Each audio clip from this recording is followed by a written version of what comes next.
It is indeed a motivating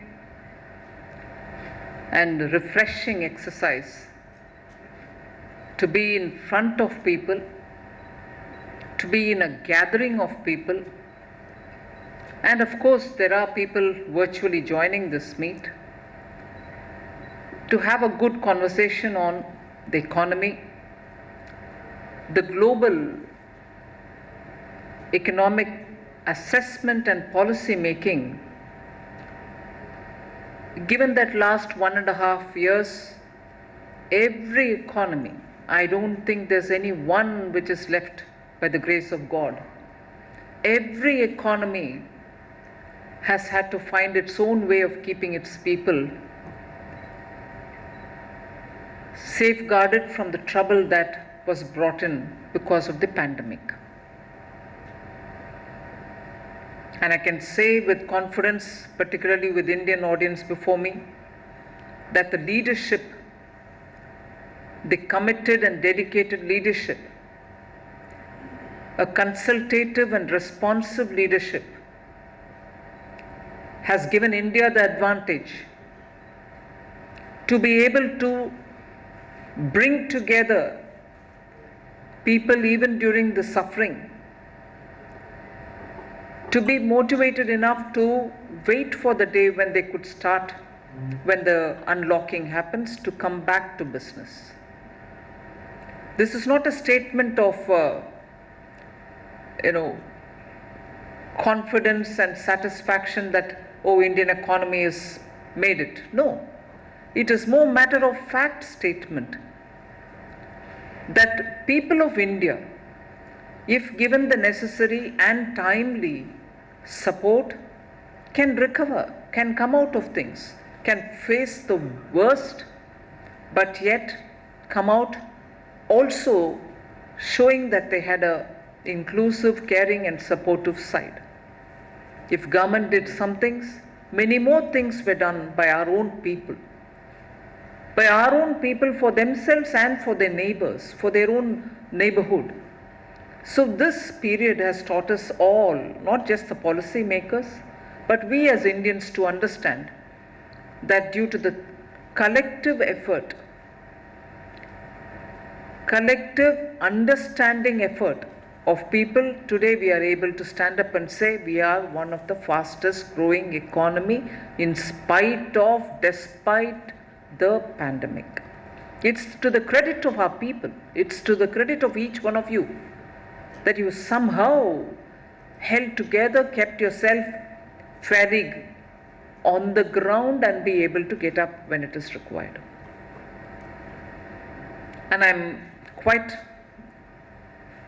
impressed that the CII, talking at this Global Economic Policy Summit, has given focus on the 5 areas on which all of us will have to think, on which all of us will have to with a sense of urgency plan and also take our activities forward. Reviving growth is on the top of it, no doubt. Looking at the way in which jobs are going to work themselves out. And here is something where I would definitely chip in some of the anecdotal details which we were able to gather. So future of jobs definitely today is a matter of discussion. World is not the same again is very clear. And that is understood by industry, that is understood not just by industry in India, but industry who I meet anywhere else or speak to anywhere else as well.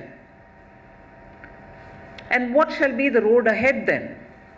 For fiscal and monetary policies is the theme that you've given yourself, the third theme. And you've had central bank chiefs all over the world and even the Reserve Bank of India talking about how they assess the trajectory that the monetary policy is going to take. And on occasions, the Prime Minister himself has clearly spoken about how he looks at our fiscal policy. And you've given me an opportunity for me to talk today, certainly about the fiscal and the monetary policy.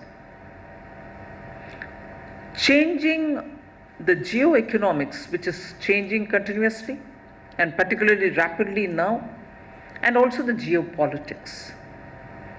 Geopolitics has always had an influence on economic development, on the way in which countries plan their growth and so on, but now all the more. And therefore, I appreciate CII for bringing that as one of the themes, sub-themes that you're going to be talking about. And lastly, uncaging India. I'm a bit uncomfortable with this expression, but never mind, I understand where you are coming from. Yes, uncaging India is a point you may want to talk.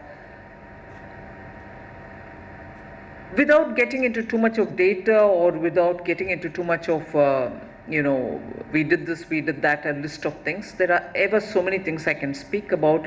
In the last 1.5 years, periodically, monthly almost, when we've come up with steps for Atmanirbhar Bharat, and also trying to come up with a budget which was initially called as a pandemic budget, but it was actually a budget which aimed at getting people out of the pandemic rather than a pandemic budget. But yes, in a way it is right, because it was planned during the pandemic, and even as we were yet to face a second wave about which nobody had an idea. So the point that is important for us to place before ourselves is, globally, all countries are looking at the pandemic with a sense of, all right, now where is the opportunity for us to do things differently so that we are able to build better. In India, you know that we've started looking at it like that from the middle of 2020. Otherwise, we wouldn't have had the vaccines coming. And till recently, 120 crore people have already been given vaccines. More than 85% of our population has had at least one dose. And over 42-43% have had both the doses. These are not small numbers, and these are numbers which even countries abroad look with a sense of awe, saying, is this possible to achieve in India? And I say this upfront because it is that fairly extensive coverage which the vaccine campaign achieved, that we are today confident even to meet in person, or even to see people coming out to revive their shopping interests, to the extent that this time, because people have come out in a big way during the festival season, and the numbers are showing that we have typically in Indian style said, oh, this is revenge shopping, this is not going to survive. This might last now, but it's not sustainable. But all this is all right for us to be with a sense of caution, saying, no, let's not believe that this demand which has come in will be sustainable. Obviously, maybe not sustainable at that level, but the tendency that life can be restored is what is the story which we have seen during the festival season. I've also, and I'm sure many of you all read it as well, and Uday made a reference to that. If only the chip shortage was not there, and if only the shipping liners and container shortage was not there, you would still have even the passenger cars, two-wheelers, all being sold in a big number. Mobile phones. Demand exists, people want them. But for something which is completely extraneous, nothing to do with Government of India.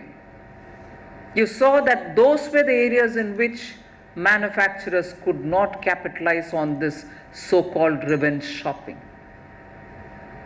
So the demand side of it is now able to completely manifest itself.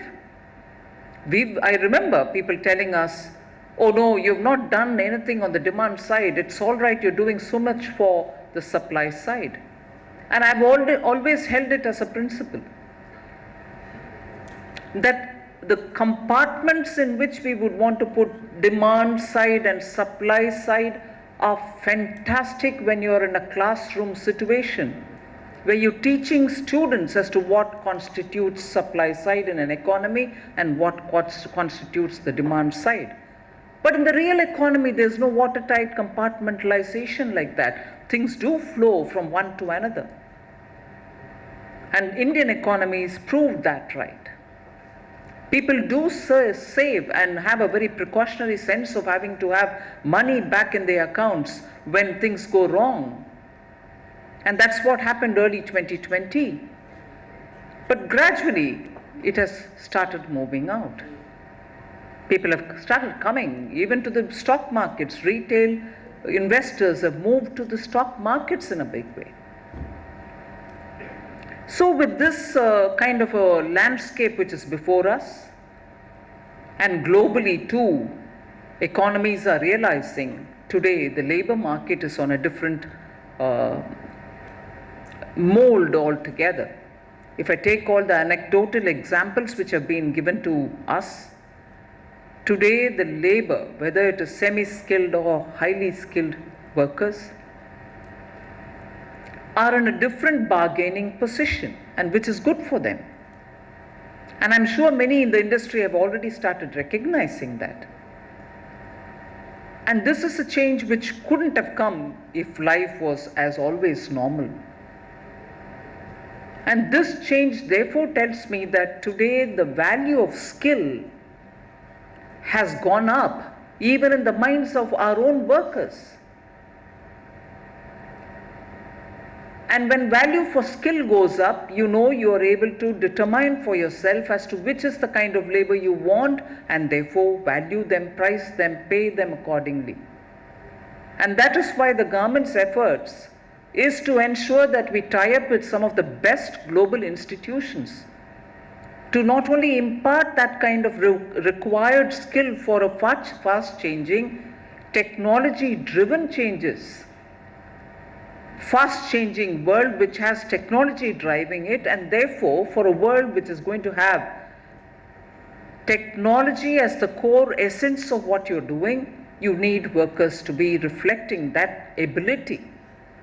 And therefore the technology driven skilling that you require, each varying for each of the sectors, is where the government is giving quite a lot of time. Even this morning I was happy to have a quick word with the Education Minister, Dharmendra Pradhan, who is also linking with the Skills Minister, and ensuring that we are very quick in being able to get people to come on to the e-Shram portal that we've created for unorganized workers, and make them also to come and join as per the aptitude of the worker. So skilling takes a big, priority in the government's planning. And of course, I don't need to reiterate that the emphasis on infrastructure building, emphasis on technology-driven solutions for speeding up infrastructure, the 3Ds of the world which can give us in situ answers for technology, whether you're building a road or building mass housing, you need to be scaling up and speeding up. And it is that world which is going to get a lot of traction from the government's policy and from the government's funding initiatives. 34% increase, up to 5.5 lakh crores being spent on infrastructure this year. I am literally following each of the departments which have high quotient of infrastructure spent.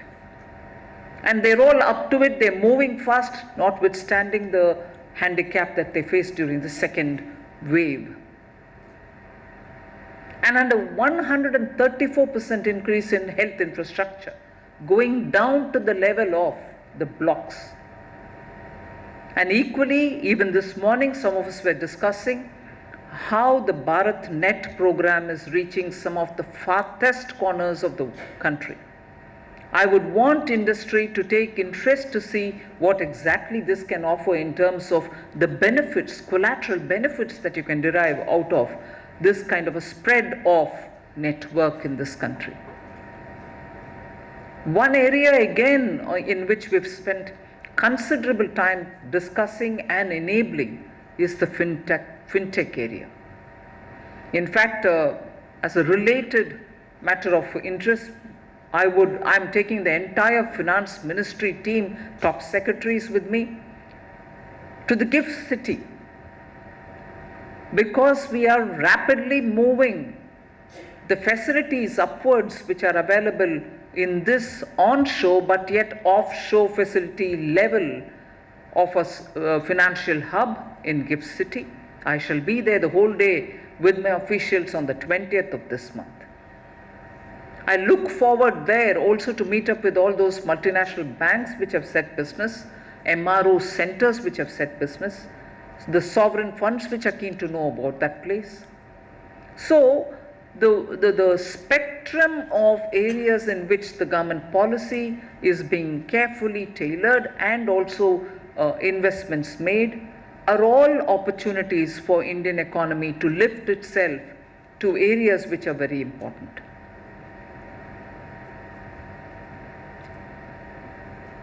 I know from the way in which startups have rapidly found funders, private equities, venture capitalists, all of whom gave the capacity and support that is so required for the startups that I have not seen in any other country.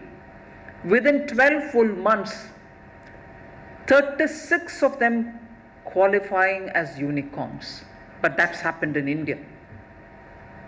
In fact, in that is a message for all in industry, and I'm sure you're seized of it already.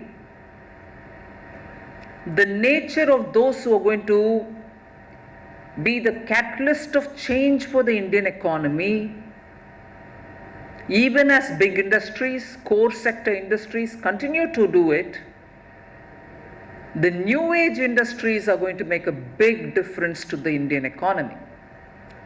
And the new age industries are having some or the other thing to do with each one of the core sector industry.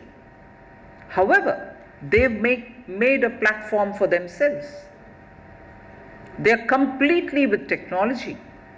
I remember much before the corona hit the world, one of the big things that was discussed in Davos was, this is the fourth generation industrial revolution. I'm not sure if that is any longer the topic of discussion, although the spirit of it will continue. Artificial intelligence, robotics, deep dive into deep data, all that has become the mode for survival. Data is driving all of us. I was happy to hear the Prime Minister speak about yesterday when he was inaugurating the Eastern Expressway in Uttar Pradesh. Data is going to be the way in which we are going to fuel the change of what profile the Indian economy is going to have. You'll still be producing a lot of good core sector products. The IT industry will still be contributing to India's GDP from the way in which services have become big contributor to the GDP in India. But it is the new age industries which are going to bring in that demand even for your products and that demand for things which are going to change the very contours of India's economy. And therefore, I would think it is important for us to look at bringing in that technology into each of our sectors. And because India's government still in a big way looks at banking sector, I'll highlight the achievements of Indian public sector banks for a moment. And that's not to say the scheduled commercial banks, especially with Uday sitting next to me, banking sector, can I forget the contribution of the private banking in India? The banking sector has remarkably turned around. They are no more the laggards of the Indian economy. The NPAs have been drastically brought down. The recoveries are on a high within the last 1 year. I'm not giving you the data, I'll share it with you, but I don't want to bore you with the numbers. But the sum of the story is NPA is down, recovery is going up. More than 10,000 crores have been raised by the banks, public sector banks, from the market. They are not looking at government to fund them for, do recapitalize us, we are short of money. No. And just in the last 3 weeks, ending Deepavali, banks went on a credit outreach program, which we had announced, saying from the 15th of October, banks will go out and extend loans to everybody who want, because we want demand to be up. Because when I did announce this in Mumbai, when I was reviewing the banks, we still wanted demand to pick up. More than 75,000 crores have been distributed to 4 or 5 different categories. Banks have gone to the districts, worked together with the NBFCs. And therefore, it is not just one narrative to say there's enough liquidity in the market. No, but liquidity was also taken to those who need it for building their businesses, buying their scooters, or building their homes, or putting it in agriculture as well. So the comprehensive picture of Indian economy reviving is because of your efforts in the ground, and because of very many other institutions which went to understanding people and reached out to them. So this is a collective story of making India stand up again. And I'm very proud of it, only for the reason that not one sector shirked away from this, saying, oh my God, I can't face this. So today when I speak as Finance Minister of India, I speak for all of you all, for the wonderful way, without losing confidence, we have shown the world it is possible for a developing country to quickly recover, and recover to grow at near double-digit growth, being the fastest in the world. And all appreciations to you. It's not otherwise possible. But the geopolitics and geoeconomics is something which I definitely want to draw your attention. The last several years, I remember CI themselves talking about, you speaking about, how India has to speed up integrating into the global value chains. We tried doing it, we did it. To a large extent, it was achieved in some sectors and in some others partly. But today, even as we want to be staying linked with the global value chains, we have to understand and take cognizance of the risks it has posed us. The risks on depending. I remember the initial days of the lockdown. Every PPE kit had to come from abroad. Every ventilator had to come from abroad. Even testing kits had to come up from abroad. And even with the lockdown, and even with all the suspicions about shipping lines not working from certain destinations, we had to airlift them. But this is an area in which we, as responsible Indians, have to think, can we be completely so dependent? We need to have some relook at when market exists in India, when there is a shortage for certain commodities in India. Is it wise for us to leave it all for imports?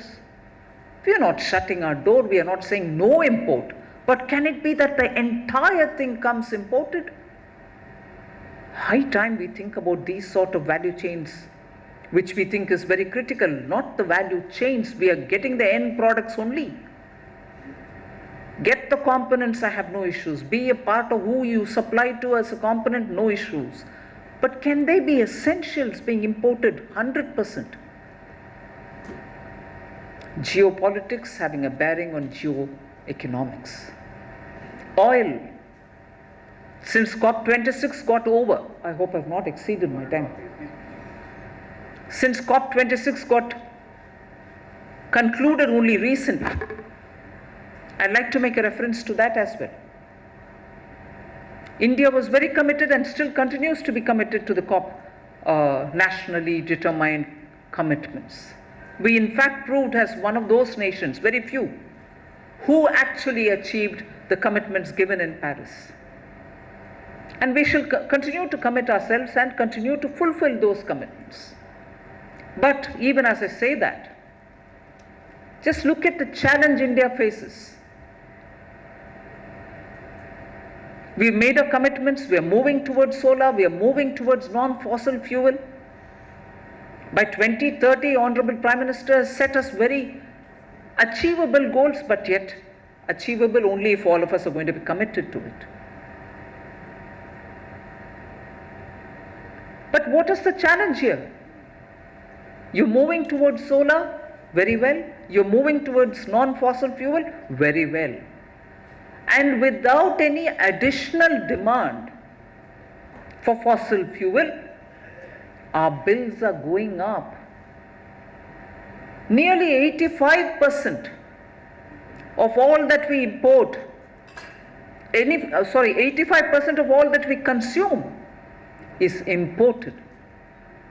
And by the sheer increase in the cost of fuel, fossil fuel, the transitional energy source, which is natural gas, we need to improve on buying more natural gas, tapping more natural gas, and using that as a transitional fuel. But unfortunately, even if I'm able to put money for more natural gas, so that industry or domestic consumption moves towards natural gas, away from the fossil fuel, as it is, I'm paying lots more for the same quantity of crude that I'm importing now than last year. So that commitment with which I need to fund more of gas, more of the transitional fuel, and move towards solar or renewable is at a great risk, because the global crude oil prices have gone up so much, and convincing signs that it is likely to come down are not yet visible. So there is a serious challenge, and I'm sure this is not just for India. This could be a challenge for many of the countries which depend on imported fossil fuel. Geopolitics, geoeconomics. Chip, containers, shipping liners, fuel. We may say today, on the back of revenge consumption, revenge shopping, we have come up, we are showing signs of positive growth, but these four challenges remaining where they are, each of us will have to think how best we can work out alternative solutions. So you're looking at a changing nature of labor, you're looking at an actual 4G in industrial revolution, you're looking at data being the only way in which we are going to be able to ramp up our production and productivity. You're looking at international value chain linkages and the shocks that it can give us. You're looking at one country or one territory sourced imports. You're looking at all this with a background that the Prime Minister has spoken about, Atmanirbhar Bharat. Unless each one of us make our effort to make sure that we can make this country stand on its own and be also able to supply to the world, our revival will be always facing a risk. In order to sustain it, I would strongly appeal to Indian industry that you shouldn't further delay looking at increasing capacities. You shouldn't further delay looking at newer areas in which you move in with greater investments.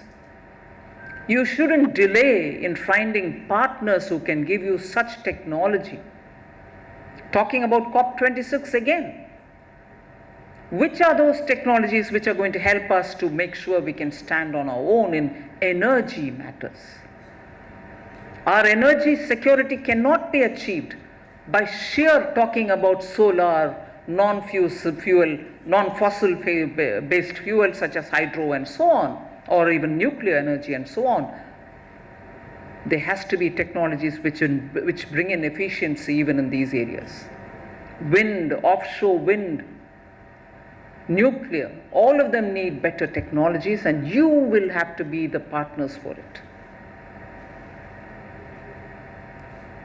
So, at a time that India is looking at a healthy growth, at a time when India is looking at industry coming forward to give that additional impetus for India's growth, at a time when Prime Minister is strongly committed for furthering and continuing investment for infrastructure development, at a time I'm very clear that we will be spending more on health infrastructure, I want Indian industry, the India Inc., to be a lot more risk-taking, to be a lot more understanding of what is that one thing which India is now looking very keenly forward. All of us are thirsty for it. I want Indian industry to show that yes, we are going to stand up for India and build India. Ask us now, saying we are coming forward, here we go, we've invested, but your policy is hindering me. Don't talk, walk the mile. You tell me that. I'll do that for you. Even this morning, and this is not to say something which happens in the cabinet and I'm coming and speaking about it, but it is something which to tell you where the Prime Minister's intent is. He told us, each of us ministers, please go back to your departments and tell me what more compliance burdens are you sitting up with. Why can't you remove it? Make it easy for industry. We can't be just talking about I've removed 1,500 archaic laws and that's the end of the story. No, you'll have to remove many more. So every minute the intent of the Prime Minister is to make it possible for industry to take its call. And there's no need for you to doubt it at all. Please come forward. This is a golden opportunity for India to stand up and prove that it can stand on its own 2 feet. Come forward, open up, expand, bring in new investments. You're seeing the kind of imports of final finished commodities that we're coming. You're seeing the kind of imports that we're bringing in of components which you can and you're fully capable of manufacturing. FDIs are flowing in, there's no doubt. But can it also be visibly seen with the Indian partners? Can the Indian Inc. stand up and say, look here, we are ramping our capacities, we are doing this. No more are we sitting and watching when will the risk be far lesser. The best time for you to speak up, the best time for you to act up, and the best time for you to be seen with all of India. I was very touched when Uday Kotak spoke about the income disparities which are growing. It can't be bridged without you coming forward to offer jobs. It can't be bridged without you reducing the import bill for us. And it can't be seen at all. It can't be bridged at all unless you are willing to bring in people for skilling and training and also employing. Thank you very much.